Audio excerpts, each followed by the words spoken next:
Ladies and gentlemen, can I please have your attention? Great Scott! There's no crying in baseball! You better hold on tight, Spider Monkey. This is where the fun begins. Good morning, good afternoon, good evening, and good night.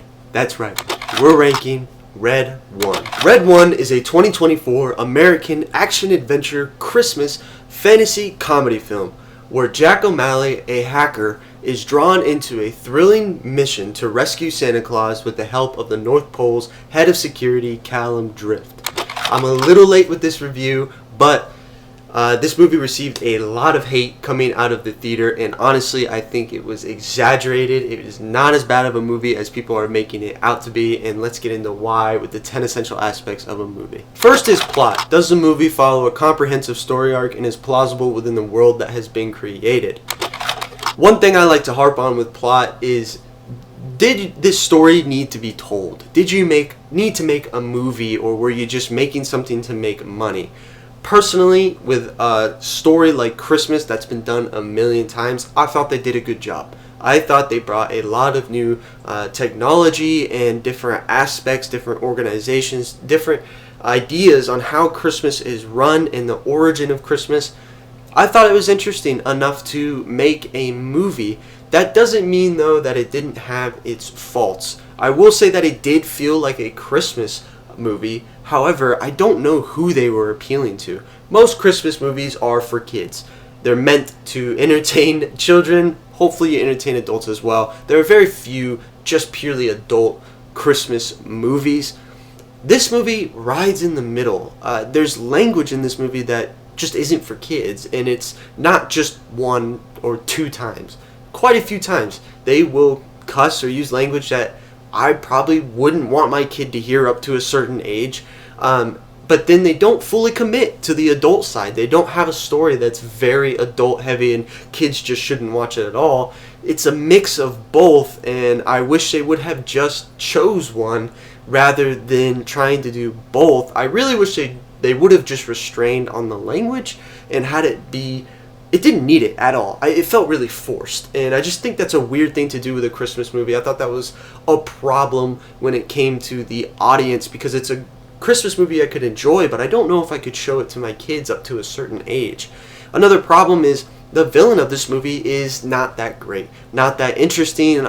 She doesn't have that much screen time, and when she is present, she just isn't that good. They don't really flesh her out really that well. But it's not necessarily a huge problem. The villain is not what carries this movie. It's the road trip, it's the adventure, it's how you get to the end, not necessarily the end. So it isn't a huge problem, but it is a problem. But otherwise, I would say the plot is pretty good. Second is attraction. Does the movie have an interesting premise with a high entertainment value? Now, something that I have heard a big complaint about is just the fact that The Rock is in this movie. And yes, The Rock is The Rock. He's the big guy that beats everybody up. It's the same thing every single time. Personally, I don't hate it. I always liked Arnold and I always liked Stallone. I enjoyed their movies, and they always played the same characters that were just invincible and would beat everybody up. I don't mind. I don't mind The Rock. If you hate The Rock, then you're probably not going to like the fact that he's in this movie, and you may not just like the movie at all. But if you enjoy Christmas movies and you can get past the fact that The Rock is just the same character he plays in every single movie, then I think you'll enjoy it, and there's some attraction for you. Third is theme. What message or truth is the movie trying to convey?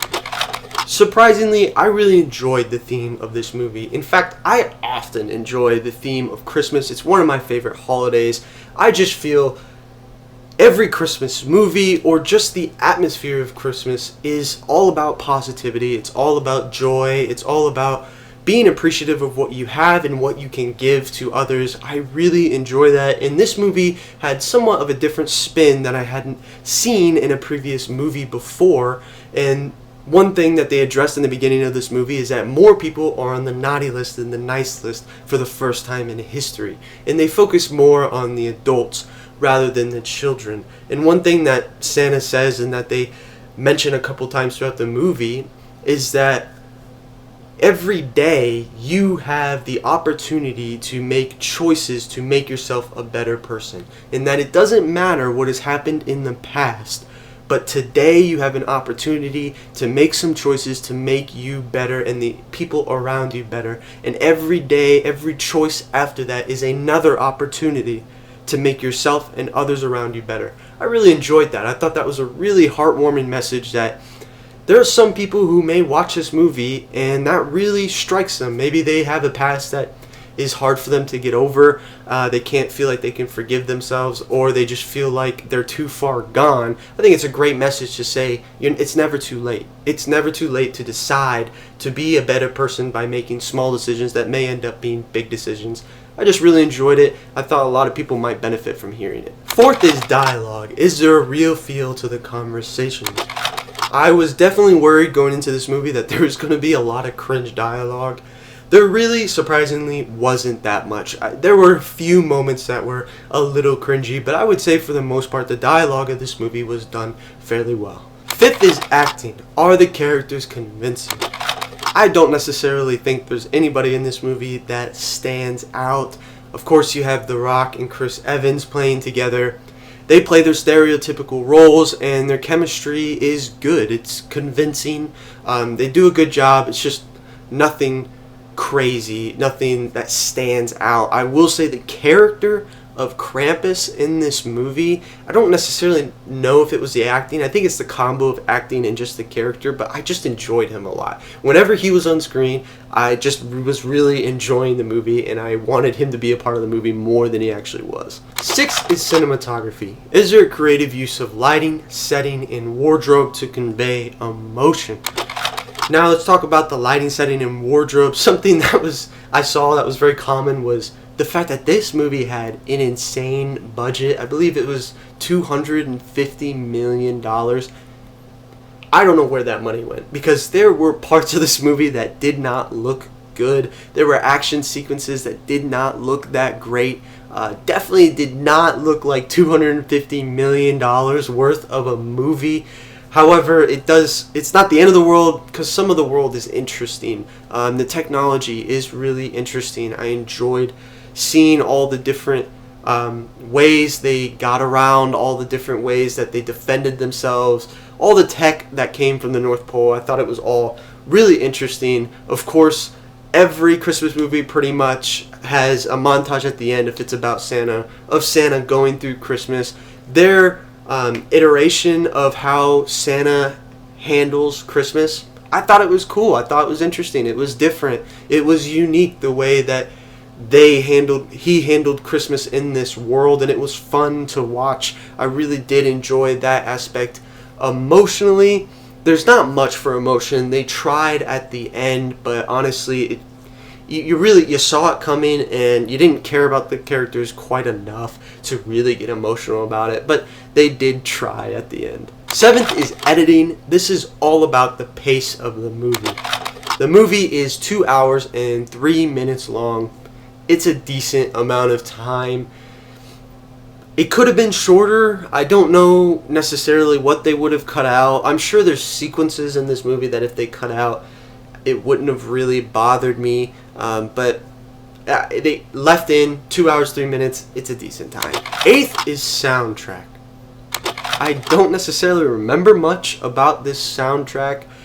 It felt Christmassy from what I can remember, but honestly, it's nothing I'm gonna point out. Ninth is directing. Now I feel the director is in charge of the previous 8 aspects. They're the ones that've gotta put their stamp of approval on it, put it together, make a good movie. Now the director of this movie is Jake Kasdan, and this was his 9th movie. The previous 8 movies that he directed were Zero Effect, Orange County, The TV Set, Walk Hard, The Dewey Cox Story, Bad Teacher, Sex Tape, Jumanji, Welcome to the Jungle, Jumanji, The Next Level, and finally Red 1. Now, I have not seen a good amount of those movies. I have seen the 2 Jumanji movies, so obviously this guy is on a roll with The Rock. he's not bad. I really don't think he's bad. I honestly don't. From what I remember, the Jumanji movies weren't that bad either. I think The Rock kind of brings this hate with him. You either like him or you don't. But I think as a director, the movies that he has made, he's decent. He's not making garbage. He's not making fantastic movies. He's making movies that I would watch again, but they're just not super memorable. 10th is Time. Will it stand the test of time? Personally, in ways, it will stand the test of time for me. I am a little biased because I really enjoy Christmas movies. I love watching them, and when Christmas time comes around, I am watching Christmas movies all of December. And this is one of those movies that I don't know if I would watch it every year, but I will watch it every couple years. It's a movie that if it got put on, I would not mind watching it. I'll sit down and enjoy it. There's just so many great Christmas movies that it's not going to stand with those classics, the best of Christmas movies, but it's a movie that I would be willing to put on every Christmas or every couple Christmases. Next is the review section. Rotten Tomatoes critics gives it a 32, the audience gives it a 90, and IMDb gives it a 69. Just large scale here. 32 to 90 is kind of crazy. 32, that is simply way too low. This movie is not nearly that bad, so don't even consider thinking it's a 32 kind of movie. 90 is way too high in the scope of every movie ever made. It is definitely not a 90. That is a little too much hype. 69 is a lot better. That is a lot more where I'm at. I would probably put this movie in the C tier. I would not put it D.